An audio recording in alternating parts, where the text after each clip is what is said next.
అదరగొట్టే కారం రంగు రుచి ఆచి కారం పొడి. అనుకున్న సమయం రానే వచ్చింది. తెలంగాణలో స్థానిక సంగ్రామానికి నగర మోగింది. దీంతో రాష్ట్రంలో ఇప్పుడు లోకల్ ఫైట్ చుట్టూ చర్చలు మొదలయ్యాయి. ఇంతకీ స్థానిక ఎన్నికల స్కెడ్యూల్ వివరాలేంటో ఒకసారి చూద్దాం.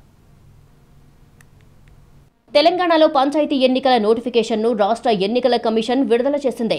రాష్ట్ర వ్యాప్తంగా మొత్తం 31 జిల్లాల పరిధిలో 564 మండలాల్లో ఎన్నికలు జరగనున్నాయి. 12,728 సర్పంచ్ స్థానాలకు 1,12,242 వార్డు స్థానాలకు మొత్తం 3 విడతల్లో ఎన్నికలు నిర్వహించబోతున్నట్లుగా చెప్పారు. డిసెంబర్ 11, 14, 17 తేదీల్లో పోలింగ్ నిర్వహించనున్నారు. అందుకోసం తొలి విడత ఈ నెల 27 నుంచి, రెండో విడత ఈ నెల 30న, మూడో విడతకు డిసెంబర్ 3 నుంచి నామినేషన్ల స్వీకరణ ప్రారంభమవుతుంది.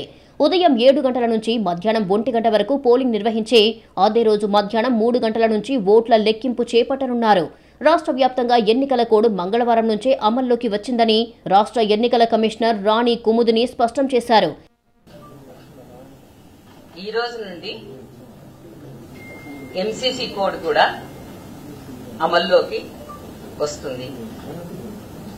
మరి గ్రామ పంచాయతీ ఎలక్షన్స్ 3 దఫాలుగా చేయాలని నిర్ణయించడం జరిగింది. ఒక ఫేజ్ కు ఇంకొక ఫేజ్ కు 2 రోజుల వ్యవధితో ఈ షెడ్యూల్ అన్నది నిర్ణయించడం జరిగింది. ఈ నెల 27న మొదటి విడత ఎన్నికలకు సంబంధించి నోటిఫికేషన్ విడుదలవుతుంది. అదే రోజు నుంచి నామినేషన్లు స్వీకరిస్తారు.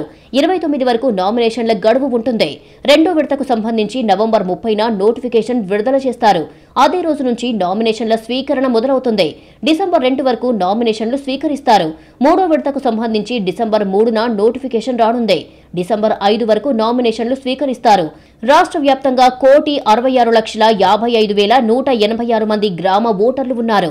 189 మండలాల్లో 4,236 సర్పంచ్ స్థానాలకు 37,440 వార్డులకు తొలి దశలో ఎన్నికలు నిర్వహించనుంది ఎన్నికల సంఘం. రెండో విడతలో 193 మండలాల్లోని 4,333 సర్పంచ్ స్థానాలు, 38,350 వార్డులకు పోలింగ్ జరగనుండగా, మూడో విడతలో 182 మండలాల్లోని 4,159 సర్పంచ్ స్థానాలు, 36,452 వార్డులకు పోలింగ్ నిర్వహించనున్నారు. పోలింగ్ ముగిసిన తర్వాత మధ్యాహ్నం 3 గంటల నుంచి కౌంటింగ్ ఉంటుంది. కౌంటింగ్ అనంతరం ఫలితాలు ప్రకటిస్తారు. అదే రోజు ఉప సర్పంచ్ను కూడా వార్డు సభ్యులు ఎన్నుకుంటారని ఎన్నికల సంఘం తెలిపింది.